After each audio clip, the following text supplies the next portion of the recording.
Hello dear students, welcome to Matrix Science Academy. आजचा video तुमच्या सगळ्यांसाठी खूप इम्पॉर्टंट आहे, कारण की आज आपण डिस्कस करणार आहे how to solve numericals in physics. हा video 11th standard students 12th standard students दोन्हीसाठी इम्पॉर्टंट आहे. आणि या लेक्चरमध्ये या व्हिडिओमध्ये आपण डिस्कस करूयात की फिजिक्स न्यूमेरिकल्स ज्यांना डिफिकल्ट जात आहेत तर त्यांनी त्यासाठी काय करायला हवं. सो म्हणूनच पहिली स्लाईड अशी आहे की फाइंडिंग फिजिक्स न्यूमेरिकल्स डिफिकल्ट. आता अशी काही 5 ते 10% मुलं असतील की ज्यांचा आन्सर असेल नो, तर हा व्हिडिओ त्यांच्यासाठी नाही आहे. बट तरी त्यांना हवा असेल तर बघू शकतात. त्यांना एक वेगळी इन्साईट मिळेल की न्यूमेरिकलचा कसा अप्रोच असतो, न्यूमेरिकल सॉल्व्ह करण्यासाठी काय काय रिक्वायरमेंट असते. बट 90% स्टुडंट्स ज्यांना न्यूमेरिकल्स नॉर्मली डिफिकल्ट जातात त्या मुलांसाठी हा व्हिडिओ आहे. सो व्हिडिओ शेवटपर्यंत बघा. आपण डिटेलमध्ये डिस्कस करणार आहे. जर फिजिक्समध्ये आपल्याला जर काही न्यूमेरिकल्समध्ये एक्सेल करायचं असेल तर what all things you must know. Okay, so सगळ्यात पहिलं लेट्स स्टार्ट की फिजिक्समध्ये न्यूमेरिकल जमण्यासाठी 2 महत्त्वाचे की पॉईंट्स आहेत. एक आहे फॉर्म्युला आणि एक आहे कॉन्सेप्ट. हे जरा नीट समजण्यासाठी मी तुम्हाला एक रिलेटेबल एक्झाम्पल देतो. आपण जेव्हा समजा फॉर एक्झाम्पल आपण एका वॉरला चाललो आहे, तर आपल्याकडे सगळ्यात इम्पॉर्टंट असतं आपल्याकडे असले पाहिजे वेपन्स. बरोबर, वेपन्स असले पाहिजे. सो फॉर्म्युले तुमच्या वेपन्ससारखे असतात.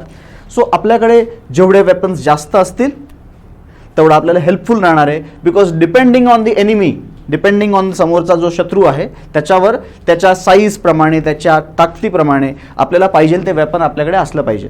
बरोबर. आणि दुसरा जो कॉन्सेप्ट जो विषय आहे तो आहे त्या वेपनचं शार्पनेस. ते वेपन किती इफेक्टिव्ह आहे. म्हणजे नुसते फॉर्म्युले रटून तुम्ही गेलात बट तुमचे सगळे वेपन्स कॉन्सेप्च्युअली खूप वीक आहेत. म्हणजे तुम्हाला फॉर्म्युले नुसते येत आहेत बट कॉन्सेप्ट्सच क्लिअर नाही आहेत. तर काय होईल, तुमच्याकडे वेपन्स आहेत बट जिथे गन असली पाहिजे तिथे तुमच्याकडे पाणी मारणारी पिचकारी टाईप गन आहे. सो त्यांनी काय होईल की डिफिकल्ट एनिमीज तुम्ही फेस नाही करू शकणार. सो फिजिक्समध्ये जर न्यूमेरिकल्स फेस करायचे असतील तर तुमचे हे दोन्ही स्टेप्स, पहिली फॉर्म्युले पण आले पाहिजे आणि ते फॉर्म्युलेला इन अँड आउट जे काही त्याच्या आतमध्ये दिलं आहे ते नीट समजून कॉन्सेप्च्युअल क्लॅरिटी असली पाहिजे. सो हे रिलेटेबल होतं म्हणून मी सांगितलं की like it is like a weapon. आणि ते वेपन किती इफेक्टिव्ह आहे, किती शार्प आहे. समजा तलवार आहे, शार्प असेल तर त्यांनी काहीतरी आपण करू शकू. सो नुसते फॉर्म्युले रटून बसणं आणि त्याला फॉर्म्युल्याला नुसतं रटून न्यूमेरिकल आला तर सॉल्व्ह करता येईल हा अप्रोच एकदम रॉंग आहे. सो कॉन्सेप्टमध्ये जेव्हा क्वेश्चन येतो, न्यूमेरिकल येतो, I am going to explain you in detail. पूर्ण एक एक तुम्ही स्लाईड बघाल. सो कॉन्सेप्टमध्ये नॉर्मली क्वेश्चन बनतो तर एक क्वेश्चन असतो की जो सरळ स्ट्रेट फॉरवर्ड असतो. हा एकदम इझी एनिमी असतो. सो नॉर्मली आपला वेपन जो असतो त्यांनी काम चालून जातं. सो स्ट्रेट फॉरवर्ड क्वेश्चन असे असतात की ज्याच्यामध्ये फॉर्म्युलामध्ये व्हॅल्यू सबस्टिट्यूट करून आन्सर काढता येतं. दुसरे असतात प्रपोर्शनॅलिटी बेस्ड क्वेश्चन्स. यामध्ये तुम्हाला नुसता फॉर्म्युलाच येऊन चालणार नाही आहे, त्याच्याबरोबर डील करताना पर्सेंटेज चेंज कसे होतात किंवा प्रपोर्शनॅलिटीज, एक गोष्ट ट्रिपल्ड झाली, क्वाड्रपल्ड झाली, 1/4 झाली, 1/3 झाली तर दुसरी गोष्ट कशी व्हेरी करते, या गोष्टी पण क्लिअर असल्या पाहिजेत. थर्ड टाईप आहेत, हे सगळ्यात मी स्टार मार्क केलं आहे बिकॉज ह्याच्यावर क्वेश्चन्स जास्त विचारले जातात आणि ह्याच्यात बरेच मुलं चुकतात. तो आहे व्हेरिएशन टाईप क्वेश्चन्स. म्हणजे फॉर्म्युला तर असतो एक जो माहीत पण असतो बट त्याच्यात एक गोष्ट जर व्हेरी झाली, नुसतं इन्क्रीज झाली डिक्रीज झाली नाही, व्हेरी झाली एका वेगळ्या फॉर्म्युल्याच्या हिशोबाने, तर ते व्हेरिएशन असतात. आणि नंतर असतात मिसलेनियस क्वेश्चन्स. हे नॉर्मली मिसलेनियस क्वेश्चन्सचा प्रमाण CET किंवा बोर्ड्सला जास्त नसतं. हे नॉर्मली JEE विचारले जातील की जिथे क्वेश्चनमध्ये एकाच क्वेश्चनमध्ये मल्टिपल फॉर्म्युले, मल्टिपल कॉन्सेप्टनी मिक्स्ड असे क्वेश्चन विचारले जातात मिसलेनियसमध्ये. बट CETला mostly you will find questions which are somewhat straightforward, some will be proportionality based, some will be variation based and there will be few miscellaneous questions. So आत्ता सध्या जर तुमची परिस्थिती अशी आहे की तुम्हाला फिजिक्सचे न्यूमेरिकल डिफिकल्ट जात आहेत, सो तुम्ही स्टेप बाय स्टेप अप्रोच केला पाहिजे. So let's start with the straight forward questions. आणि त्यासाठी मी तुम्हाला एक एक्झाम्पल म्हणून इथे घेतो आहे. आणि हे नॉर्मली सगळ्यांना माहीत असतं, 11वी असेल 12वी असेल की पेंडुलम काय असतो. 11thला जरी फॉर्म्युला नसेल तरी 11thला कोनिकल पेंडुलमचा फॉर्म्युला होता. सो 12thच्या मुलांना माहिती आहे की सिम्पल पेंडुलमचा टाइम पिरियड काय असतो. आणि हा फॉर्म्युला जर आपल्याला माहिती आहे तर तो फॉर्म्युला असा आहे, time period is 2π√, length upon g. आता जर तुम्ही हा फॉर्म्युला नुसता रटून ठेवला, नुसता लर्न करून ठेवला आणि ह्याच्यातल्या टर्म्सची जास्त माहिती नाही घेतली, नुसतं माहिती लेंथ ऑफ पेंडुलम, G म्हणजे ॲक्सेलरेशन, T म्हणजे टाइम, आणि एवढंच करून जर चाललात तर तुम्ही काय काय प्रॉब्लेम्स फेस कराल हे आपल्याला कळेल. तर पहिला तर प्रश्न असतो straight forward. Straight forward question किंवा बेसिक टाईपचा क्वेश्चन असा असतो ज्यामध्ये असा प्रश्न असतो की टाइम पिरियड ऑफ पेंडुलम काढा जर त्याची लेंथ 400 सेंटीमीटर आहे आता बघा पहिला ट्विस्ट, स्ट्रेट फॉरवर्ड जरी आहे युनिट कन्व्हर्जन आलं पाहिजे. सो सगळ्यात पहिलं न्यूमेरिकल तुम्ही नोट करून घ्या एका पेजवरती. न्यूमेरिकल चांगले जमण्यासाठी तुमचे युनिट कन्व्हर्जन स्ट्रॉंग पाहिजे. तुम्हाला माहिती असलं पाहिजे की SI युनिट काय आहे लेन्थचं, आणि मग 400 सेंटीमीटरचं मीटर करावं लागेल, त्याचं मीटर कसं करायचं हे माहिती पाहिजे. सो हा स्ट्रेट फॉरवर्ड क्वेश्चन झाला. असे क्वेश्चन नॉर्मली जे 90% मुलांना न्यूमेरिकल डिफिकल्ट जातात त्याच्यामध्ये बऱ्यापैकी 50% मुलांना असे जमत पण असतात. सो हे straight forward क्वेश्चनमध्ये you have to simply put the data, substitute, solve. बरं, सॉल्व करताना 2π √L/g, जी √g 9.8चा रूट ऑलमोस्ट पाय जेवढा असतो, म्हणून मी √g आणि पाय कॅन्सल केला. ह्या गोष्टी पण तुम्हाला माहिती असल्या पाहिजे. हे झाला कॅल्क्युलेशनचा विषय. इथे लेंथच्या जागी 400 नाही 4 टाकलं मी, मीटर आहे, सॉल्व केलं, आन्सर आलं 4 सेकंड्स. आता हा जो सॉल्व केलाय हा क्वेश्चन जरी स्ट्रेट फॉरवर्ड असेल, मला समजा याला स्ट्रेट फॉरवर्ड लेवलला डिफिकल्ट बनवायचं असेल, सो मला काय करावं लागेल, जर समजा CET किंवा कुठल्याही एक्झामने ठरवलं की क्वेश्चन स्ट्रेट फॉरवर्ड असले पाहिजे बट डिफिकल्ट असले पाहिजे, दे विल इन्क्रीज कॅल्क्युलेशन्स. म्हणजे लेंथ देताना 400 देणार नाही की ज्याचा रूट निघेल, लेंथ देताना कॉम्प्लिकेटेड रूट निघणार नाही अशी लेंथ देतील. असे प्रश्न नॉर्मली CETला विचारत नाहीत. असे प्रश्न बोर्डला येतात की जिथे तुमच्याकडे लॉग टेबल असतो. CETला त्यांना हे चेक नसतं करायचं की खूप जास्त कॅल्क्युलेटिव्ह, त्यांना हे चेक करायचं की फॉर्म्युला येतोय का. सो नॉर्मली ज्याचं रूट पटकन निघेल तसे असतील, किंवा जर रूट न निघणारे प्रश्न आले तर त्याचे ऑप्शन्स खूप लांब लांब असतील. सो त्यामुळे calculation wise question can become difficult. Easy, medium, difficult ह्याच्यामध्ये कॉन्सेप्च्युअली नसतो, कॅल्क्युलेशन वाईज आणि युनिट कन्व्हर्जन वाईज असतो. म्हणजे लेंथ देताना जशी सेंटीमीटर दिली आहे, सो त्या केसमध्ये तुम्हाला हे युनिट कन्व्हर्जन आले पाहिजेत, सो दॅट आपण या क्वेश्चन बरोबर डील करू शकतो. स्ट्रेट फॉरवर्ड क्वेश्चन आहे हा, आणि हा मोस्टली सगळ्यांना येतो. आता एक एक लेवल कशी इन्क्रीज होते बघा. फॉर्म्युला तर सगळ्यांनाच येतो, आता इथे लिहून ठेवलाय, हवं तर रटून घ्या. T = 2π √L/g. L is length, G is gravity, T is tension, T is time period. L length of the pendulum काय असते हे पण माहिती असलं पाहिजे. बऱ्याच जणांना लेंथ म्हणजे ती दोरीची लेंथ वाटते, ती दोरीची लेंथ नसते. दोरी जिथून सस्पेंड केली आहे त्या पॉईंट पासून तिथे जो काही ऑब्जेक्ट बॉब लटकावला आहे त्याच्या सेंटर ऑफ मास पर्यंतची लेंथ असते. This length is called as the length of pendulum. So हे पण माहिती असलं पाहिजे, कारण की ह्याच्यावरती पुढे आपल्याला लागणार आहे नॉलेज. सो आता हळूहळू प्रपोर्शनॅलिटी बेस्ड क्वेश्चन्स येतात. बघा फॉर्म्युला तोच आहे, बट आता प्रश्न विचारण्याची पद्धत चेंज होती. प्रपोर्शनॅलिटी वाल्यामध्ये 2 प्रश्न मी दिलेत, एकामध्ये पर्सेंटेज चेंज दाखवलं, एकामध्ये इन्क्रीज डिक्रीज एवढ्या टाइम्स, 5 टाइम्स झाला, 4 टाइम्स झाला, क्वाड्रपल्ड या शब्दाचा अर्थ आहे 4 पट झाला. काय प्रश्न आहे, if the time period of pendulum is T, if its length is quadrupled, 4 पट केली तर न्यू टाइम पिरियड काय असेल. सो मला माहिती आहे की हा फॉर्म्युला आहे, मला माहिती आहे प्रपोर्शन आहे, हा 4 पट झाला तर हा 4 रूटच्या आत आला, रूटच्या आत 4 आला तर हा बाहेर निघाला. 4चा रूट जेव्हा काढू तेव्हा 2 टाइम्स होईल. जर हा 4 टाइम्स होत असेल तर हा 2 टाइम्स होईल. आन्सर मी 2 टाइम्स करणार. ठीक आहे, बरं हे प्रपोर्शनॅलिटीज तुम्हाला माहीत असतात कारण की फॉर्म्युला माहीत असतो, आणि फॉर्म्युला माहीत असतो, प्रपोर्शनॅलिटीज माहीत असतात, you can solve this type of questions. बरोबर. कधी कधी हा पर्सेंटेजमध्ये येतो. आता हा प्रश्न ज्या मुलांना क्वाड्रपल्डचं मिनिंग नसेल माहिती त्यांना हा डिफिकल्ट जाऊ शकतो. सो त्यासाठी क्वेश्चन सॉल्व्ह करून प्रॅक्टिस करून हळूहळू शब्दांचे मिनिंग कळायला लागतात. बट असे क्वेश्चन पण इझीच असतात जरी प्रपोर्शनॅलिटी बेस्ड असतील. What you must know the formula. But नुसता फॉर्म्युला माहीत असून चालणार नाही, तुम्हाला त्यांच्यातले रिलेशन्स माहिती पाहिजे की टाइम पिरियड लेंथला रूटला प्रपोर्शनल आहे, बाकी गोष्टी कॉन्स्टंट आहेत. ओके, नुसतं आणि फेस व्हॅल्यूवर जायचं नाही की अरे हात तर ह्याला प्रपोर्शनल आहे. असे बरेच फॉर्म्युला असे पण आहेत की ज्याच्यामध्ये फॉर्म्युला दिसतं आहे की प्रपोर्शनल आहे बट तो नाही आहे. जसं की वेलॉसिटी ऑफ साऊंडचा फॉर्म्युला असतो, आता हा माहीत नसेल तर लक्षात ठेवा, असा असतो फॉर्म्युला गामा P/ρ. आणि या फॉर्म्युल्याकडे बघून असं वाटतं की what is relation between velocity आणि प्रेशर. P म्हणजे प्रेशर, D म्हणजे ρ म्हणजे डेन्सिटी आहे. What is relation between velocity and pressure. असं वाटतं की it is direct proportion, but answer is no. The reason is बाकी 2 फॅक्टर्स जे आहेत त्याच्यातला हा फॅक्टर्स जो आहे दुसरा तो कॉन्स्टंट राहत नाहीये प्रेशर वेरी केल्यावर. तसं लेंथ बदलल्यावरती ग्रॅव्हिटीला काय फरक पडणार. ग्रॅव्हिटी तर अर्थची आहे, लेंथ आपण वायरची वाढवली तर ग्रॅव्हिटीला असर होत नाहीये. 2π तसंही कॉन्स्टंट आहे, त्यामुळे प्रपोर्शनॅलिटी आहे. सो हा प्रेझेन्स ऑफ माइंडचा विषय आहे आणि हे प्रॅक्टिसनी पण तुम्हाला येणार आहे की जर काही खूप सारे प्रश्न असे सॉल्व्ह करू तर तुम्हाला कळून जाईल की लेंथ बदलली तर टाइम पिरियड असा बदलतो.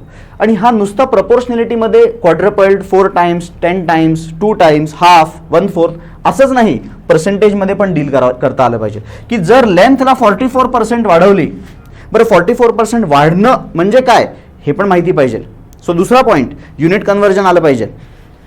हे प्रपोर्शनॅलिटी कळाले पाहिजे. आणि तिसरा पॉईंट की पर्सेंटेज इन्क्रीज पर्सेंटेज डिक्रीज कळायला पाहिजे. न्यूमेरिकल सोडवण्याच्या आधी तुम्हाला हे आलं पाहिजे की बाबा 44% वाढवलंय म्हणजे नक्की काय केलंय. टी होता तर तो किती झालाय, टी प्लस 44% ऑफ टी, किंवा लेंथ होती, नॉट टी, लेंथ होती तर लेंथ प्लस 44% ऑफ लेंथ, म्हणून ती मी 1.44 L घेतली. मी डायरेक्टली सॉल्व्ह करून दाखवले आणि याचा रूट घ्याल तर 1.2 येईल. सो 1.2 मुळे 20% टाइम पिरियड वाढला. सो हे दुसऱ्या टाईपचे प्रश्न आहेत. हे प्रश्न जमण्यासाठी हे प्रश्न आधीच्या सारखे स्ट्रेट फॉरवर्ड नाही आहेत. हा जेवढा स्ट्रेट फॉरवर्ड आहे तेवढा स्ट्रेट फॉरवर्ड हे दोघं नाही आहेत, कारण की ह्याच्यामध्ये नुसता फॉर्म्युलाच नाही, फॉर्म्युल्याची डिटेलिंग माहिती पाहिजे, कोण कोणावर प्रपोर्शनल आहे, आणि त्यानंतर तुमचे थोडेसे प्रपोर्शनॅलिटी स्किल्स, पर्सेंटेज स्किल्स पण असले पाहिजे. ते डेव्हलप करता येतात. आणि हे त्यासाठी वेगळा कुठला कोर्स किंवा वेगळा कुठला प्लॅन करायची गरज नाही की बाबा 6वीचं पुस्तक ओपन करून पर्सेंटेज शिकू वगैरे. हे प्रॅक्टिस करून करून तुम्हाला येणार आहे. एकदा कोणाकडून तरी शॉर्टमध्ये शिकून घेतलं की बाबा हां एवढं पर्सेंटेज वाढलं की एवढं होतं, एवढं डिक्रीज केलं तर एवढं होतं, एकदा फक्त समजून घ्यायचं आहे आणि नंतर ते सारखं सारखं वापरायचं आहे. जेवढं यूज कराल तेवढं तुम्ही त्याच्यामध्ये स्किलफुल व्हाल. नेक्स्ट, आता बघा हा प्रश्न जो आहे हा प्रश्न पण स्ट्रेट फॉरवर्ड प्रपोर्शनॅलिटी बेस्ड टाईपच आहे. काय प्रश्न आहे, इफ 20 ग्रॅम आयर्न बॉब, पेंडुलमला इथे एक बॉब कनेक्टेड असतो, तो 20 ग्रॅमचा जो बॉब आहे तो बॉबला रिप्लेस मारलंय कोणी, 20 ग्रॅमच्या वुडन बॉबने. दुसरा बॉब जो आहे ना तो वुडचा आहे, लाकडाचा बॉब आहे, तो 20 ग्रॅमचा आहे. हा काढून तो टाकलाय तर टाइम पिरियडला काय होईल. बरं, टाइम पिरियडच्या फॉर्म्युल्यामध्ये असं कुठेच लिहिलं नाही की मास तसं बदललं पण नाहीये, बट मासवर डिपेंडंट दिलंच नाहीये. पण इकडे तुमचा कॉमन सेन्स पण काम आला पाहिजे की बॉब बदलतायत, वुड आणि लोखंड ह्या दोघांमध्ये इंटरचेंजिंग झाले, लोखंडाला रिप्लेस केले वुडननी. सो या प्रोसेसमध्ये या फॅक्टर्सवर काही असर होतोय का, होत असेल तर टाइम पिरियड बदलेल. बरं, ग्रॅव्हिटीवर तर असर होऊ शकत नाही. तुम्ही लोखंडाच्या जागी लाकडाचा बॉल वापरत असाल तर कसं ग्रॅव्हिटी बदलेल. 2 आणि पाय पण कॉन्स्टंट आहेत. लेंथ विचार करूयात, लेंथ बदलेल का. तर तुम्हाला असं वाटू शकतं अरे दोरीची लेंथ कशी काय बदलेल, पण दोरीची लेंथ ही लेंथ नसतेच. ही लेंथ कुठून असते, पूर्ण लेंथ ऑफ द दोरी प्लस सेंटर पासून रेडियस ऑफ द बॉब. आणि when you will replace the iron Bob with the wooden Bob, the wooden Bob, since would लाकूड हे आयर्नपेक्षा कमी डेन्स आहे, त्यामुळे 20 ग्रॅमचा वुडन बॉब थोडासा मोठा बनावा लागेल. आणि मोठा बनल्यामुळे त्याचा सेंटर खाली शिफ्ट झाला आहे आणि त्यामुळे इनडायरेक्टली लेंथ वाढली आहे. सो टाइम पिरियड या प्रोसेसमध्ये इन्क्रीज होणार आहे. रिमेन सेम जर तुम्ही लिहिलं असेल तर ते चुकीचं आहे. जरी वाटते मासवर डिपेंडंट नाही आहे तरीही ह्याचा आन्सर विचारपूर्वक द्यायचा आहे. सो नुसता फॉर्म्युला येऊन चालत नाही, फॉर्म्युल्यामध्ये कुठले टर्म्स कसे व्हेरी करू शकतात ह्या गोष्टीचं पण तुम्हाला भान असलं पाहिजे, ह्या गोष्टीचं पण तुम्हाला नॉलेज असलं पाहिजे. आणि हे नॉलेज मिळतं कॉन्सेप्ट क्लॅरिटी. मग ही कॉन्सेप्ट क्लॅरिटी नक्की कशी करायची. कॉन्सेप्ट क्लॅरिटी करताना पहिली गोष्ट तर ज्यावेळेस तुम्ही डेरिव्हेशन करत असता त्यावेळेस प्रत्येक टर्मचं मिनिंग माहिती पाहिजे. तसं डेरिव्हेशन करताना लेंथ काय असते हे जेव्हा शिकवलं जातं की लेंथ इथून इथपर्यंत मोजायची असते, तर ते त्यावेळेस तुम्ही नोट करून ठेवलं पाहिजे की हा लेंथ एवढी आहे. सो जेव्हा मी फॉर्म्युल्यात वापरीन तर लेंथ काय घेणार. दुसरं, जर तुम्हाला हे फॉर्म्युला शिकवताना डेरिव्हेशन शिकवताना नसेल क्लिअर झालं तर दुसरी मेथड आहे की जेव्हा when we come across these type of questions, so ह्या क्वेश्चनला ॲज अ मॉडेल कन्सिडर करून ह्या क्वेश्चनवरनं आपण एक स्टेटमेंट लिहिणार की हां length of the pendulum is measured from this to this. So in case जर कधी बॉब रिप्लेस केला दुसऱ्या कुठल्या मटेरियलनी तर आपण हे चेक करणार आहे की लेंथ वाढली का नाही. असे पण प्रश्न विचारू शकतात. आता ह्याच्या पण वरती जातात क्वेश्चन, लेवल अजून वर जाते. That is the questions based on variation. Formula हा आहे नो डाऊट, बट आता हा पेंडुलम जो अर्थवरती नॉर्मली सिलिंगवरून लटकून ऑसिलेट होत होता त्याचा एवढा सिंपल चांगला फॉर्म्युला होता, पण आता याच पेंडुलमला लिफ्टमध्ये ठेवला जाईल, याच पेंडुलमला पोलवर ठेवलं जाईल ग्रॅव्हिटीच्या, याच पेंडुलमला इक्वेटरवर ठेवतील, याच पेंडुलमला हाईट एच ला नेतील बिल्डिंगवरती किंवा खूप उंच हाईट एचवर नेतील, अर्थच्या खाली डेप्थमध्ये नेतील, याच पेंडुलमला सेंटर ऑफ अर्थला घेऊन जातील, याच पेंडुलमला सॅटेलाईटला नेतील, मूनवर नेतील, फ्री फॉल करायला लावतील. या सगळ्या केसमध्ये काय होणार आहे. सो तुम्हाला माहिती असलं पाहिजे की हे जर गोष्टी झाल्या तर कोण व्हेरी होतोय, जी व्हेरी होतोय. सो नेट ॲक्सेलरेशन घ्यायचं आपल्याला. जसं की सेंटर ऑफ अर्थला जर जाऊ आपण तर नेट ग्रॅव्हिटी 0 आहे, सो तिकडे 0 टाकलं तर टाइम पिरियड इन्फिनिटी होतो.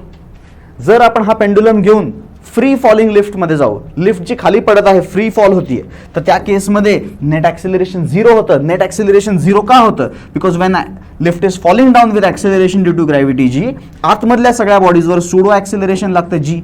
So net acceleration of the body is 0. So इथं पण इन्फिनिटी. म्हणजे काय, फ्री फॉलिंग लिफ्टमध्ये जर पेंडुलम लटकवला आणि ऑसिलेट केला आणि त्याच मोमेंटला सोडला आणि लिफ्ट पण खाली तुटून पडली, तर सीलिंग, दोरी आणि बॉब हे तिघं पण सेम रेटने खाली पडतील अर्थवरती.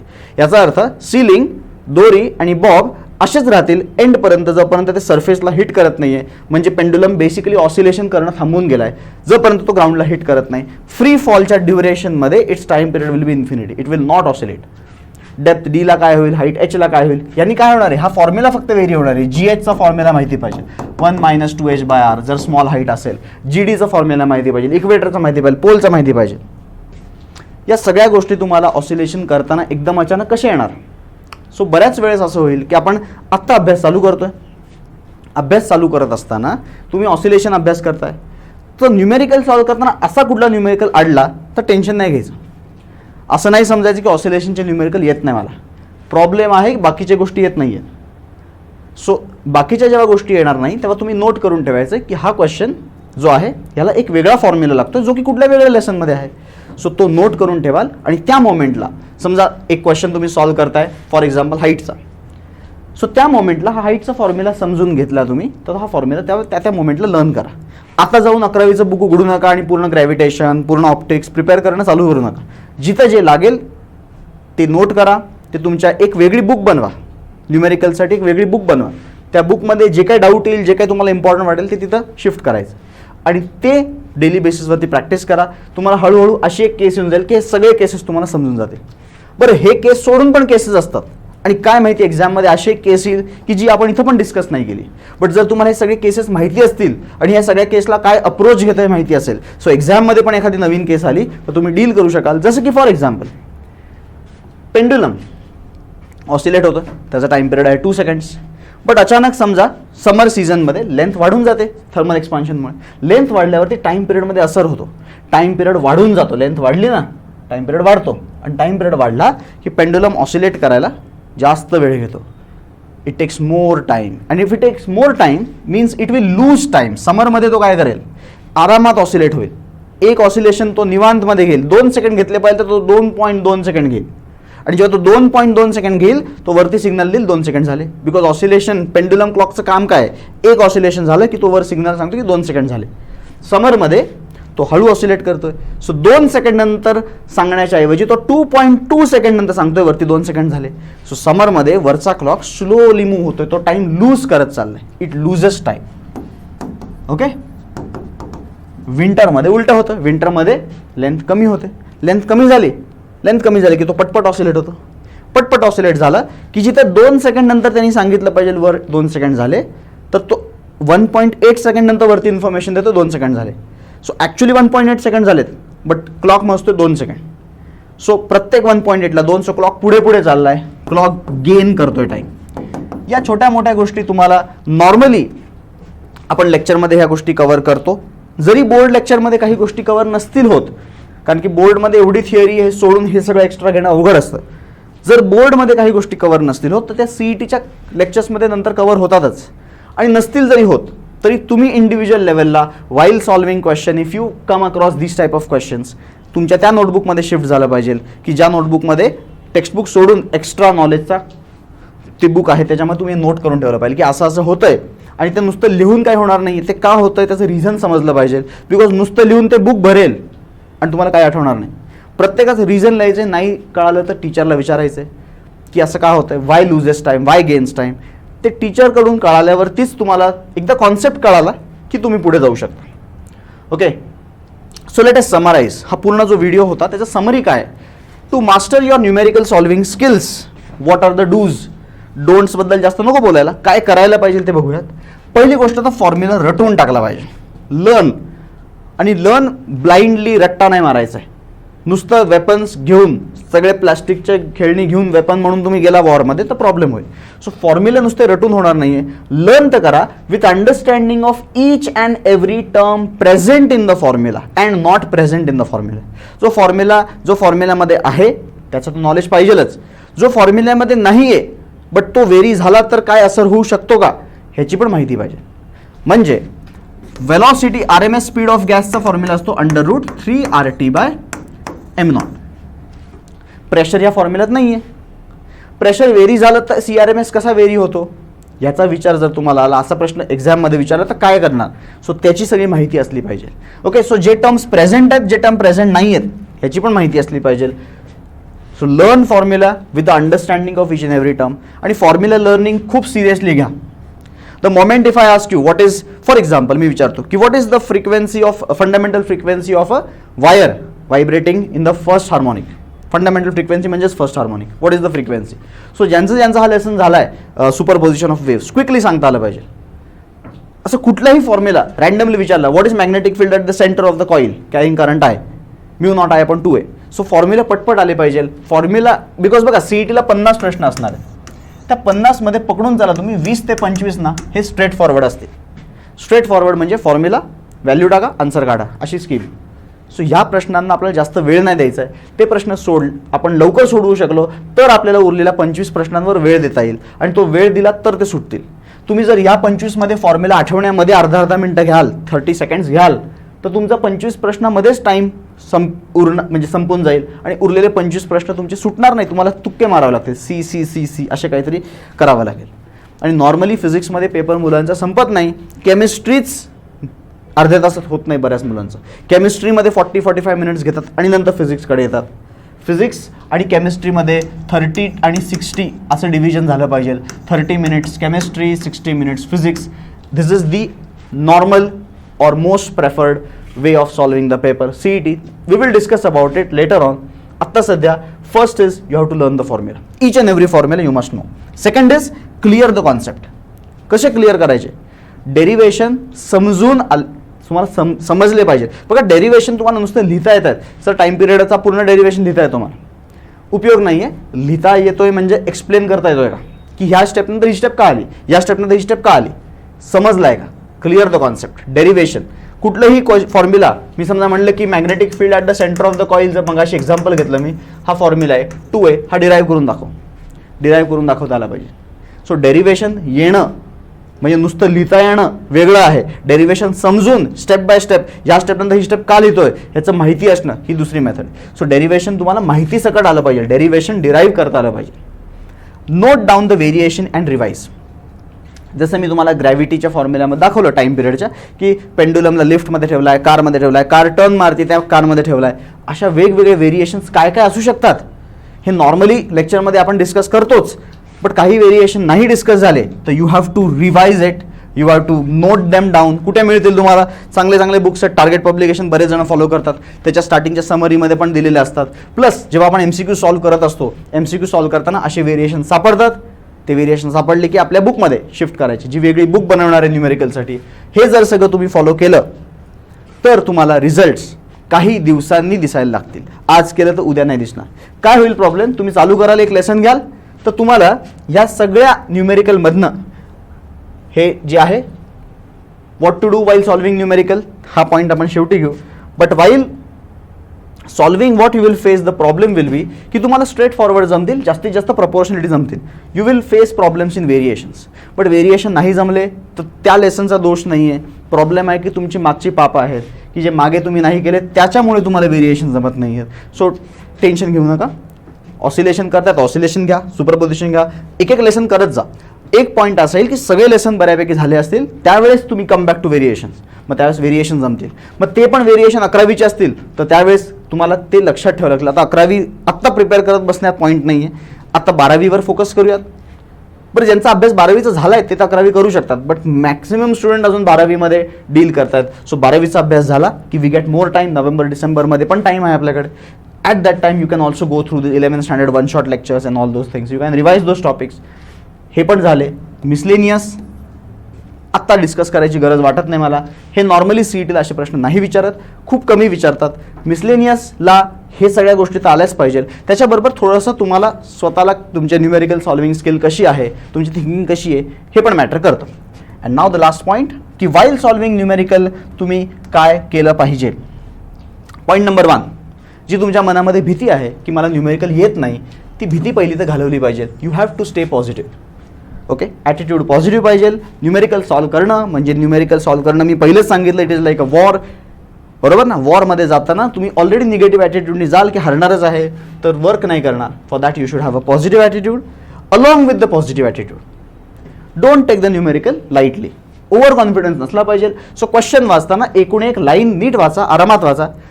रिपीटमध्ये वाचायची गरज नाही. एकदाच नीट वाचाल, दोनदा नीट वाचाल, एक एक लाईन वाचून पुढे जायचं आहे. Very carefully. व्हेरीवर स्ट्रेस केला आहे. सिली मिस्टेक्स अवॉइड करा. कॅल्क्युलेशन 2x2 जेव्हा आपण सॉल्व्ह करतो त्याचा आन्सर काही वेगळं लिहू नका. Don't use hints directly. हे एक्झामसाठी नाही आहे. नॉर्मली जेव्हा तुम्ही आता न्यूमेरिकल सॉल्विंग चालू कराल, तुम्हाला आढळलं की लगेच सोल्युशन नका बघू. बऱ्याच वेळेस आपण क्वेश्चन वाचून त्याचं लगेच सोल्युशन बघतो, आपलं ब्रेन वर्क करणं थांबून जातं. क्वेश्चन वाचा, नाही जमला थोडा विचार करा, नाही जमला स्किप करा, go to the next question. असं करत जा. ओके, 10 प्रश्न सॉल्व्ह करताय, पहिला जमला, दुसरा नाही जमला, विचार केला, पुढे गेलो, तिसरा जमला, चौथा नाही जमला, विचार केला, पुढे गेला, 2 नाही जमले, पुढे गेला, हे सगळे 10 झाले. परत ट्राय करा, परत ह्याच्यामधनं तुम्हाला असं 4मधनं 1-2 तर सुटतील. समजा 2 अजून नाही सुटले, थोडा वेळ घ्या, दुसरा अभ्यास करून मे बी खूप वेळानंतर परत ह्याला व्हिजिट करा. आणि तरी नाही जमले, देन गो फॉर हिंट. जेव्हा तुम्हाला कळून जाईल रे हे तर आपल्याला माहीतच नाही आहे, हा कॉन्सेप्टच माहीत नाही, असं जेव्हा कळेल की हा वेगळाच व्हेरिएशन आहे, असं कधी शिकलो नाही आहे, त्यावेळेस गो फॉर हिंट. आणि हिंट बघून जर तुम्हाला कळालं रे हे तर काहीतरी नवीन प्रकार आहे, नोट करून घ्या तुमच्या बुकमध्ये की हा प्रकार नवीन आहे, हा फर्स्ट टाईम बघतोय. Don't use calculators. जेव्हा न्यूमेरिकल सॉल्व्ह कराल, घरी प्रॅक्टिस कराल, बिलकुल कॅल्सीचा यूज करू नका. जेवढं कॅल्सी कमी वापराल, जेवढं तुम्ही ॲक्च्युअल कॅल्क्युलेशन कराल, तेवढी तुमची स्पीड वाढेल. स्पीड वाढला की आपोआप तुमचं प्रेशर कमी होईल. हा गेम प्रेशरचा टाईम मॅनेजमेंटचा गेम आहे CET म्हणजे. सो कॅल्क्युलेटर्स यूज करू नका. जर तुम्ही कॅल्सीवरती कॅल्क्युलेशन करून न्यूमेरिकल सोडत असाल तर CETला तुम्हाला टाईम पुरणार नाही. तुमची कॅल्क्युलेशन्स क्विक पाहिजे. सॉल्व्ह करताना बिलकुल कुठलाही कॅल्सीचा प्रकार किंवा कुठलाही इलेक्ट्रॉनिक डिव्हाइसचा वापर करून कॅल्क्युलेशन्स करू नका. ॲप्रॉक्सिमेशन्स वापरा. ओके, ॲप्रॉक्सिमेशन्स वापरा. ॲप्रॉक्सिमेशन्सनी कॅल्क्युलेशन ओरली करण्याचा प्रयत्न करा. अशी वेळ येईल की तुम्ही ॲप्रॉक्सिमेशननी आणि ओरलीच बरेच कॅल्क्युलेशन करू शकाल. सो कॅल्क्युलेटर बिलकुल यूज करायचा नाही. आय होप तुम्हाला आजचा पूर्ण व्हिडिओ नीट समजला असेल आणि समजून होणार नाही आहे काही, इम्प्लिमेंटेशन करणं गरजेचं आहे. इम्प्लिमेंटेशन करा. डेली बेसिसवरती टार्गेट ठेवा. एक टार्गेट सेट करा की आज हा लेसन घ्यायचा आहे, ह्याचे एवढे क्वेश्चन करायचे, टेक्स्टबुक पहिले करायचे, टेक्स्टबुक न्यूमेरिकल झाले की मग टार्गेट करायचे, टार्गेट झाले की PYQ करायचं. असं एक सेट करा. एक दिवसामध्ये तुम्ही सगळा लेसन नाही करू शकत. एक दिवसामध्ये फक्त टेक्स्टबुक न्यूमेरिकल कराल. दुसऱ्या दिवशी तुम्ही टार्गेटला 3-4 दिवस जातील. एक वीकला एक लेसन दिला तरी तुमच्याकडे 16 वीकमध्ये 4 महिन्यामध्ये तुमच्या न्यूमेरिकल स्ट्रॉंग होतील. एका लेसनचे न्यूमेरिकल करायला मे बी तुमचे न्यूमेरिकल वीक असतील तर पहिल्या लेसनला मे बी 10 दिवस जातील. बट हळूहळू तुम्हाला एकदा ट्रिक कळाली की हा सगळा गेम कशाचा आहे, पुढच्या लेसनला तो टाईम कमी होईल आणि मे बी शेवटी तुमचे लेसन्स पटपट व्हायला लागतील. सो आय होप तुम्हाला हा सेशन नीट समजला असेल आणि आवडलंही असेल. So thank you so much for watching this video. आवडला असेल तर नक्की खाली कमेंट करून सांगा मला आणि नेक्स्ट कुठल्या टॉपिकवर व्हिडिओ बनवायचा आहे ह्याच्यासाठी सजेशन्स द्या. Thank you so much. We will meet in the next session.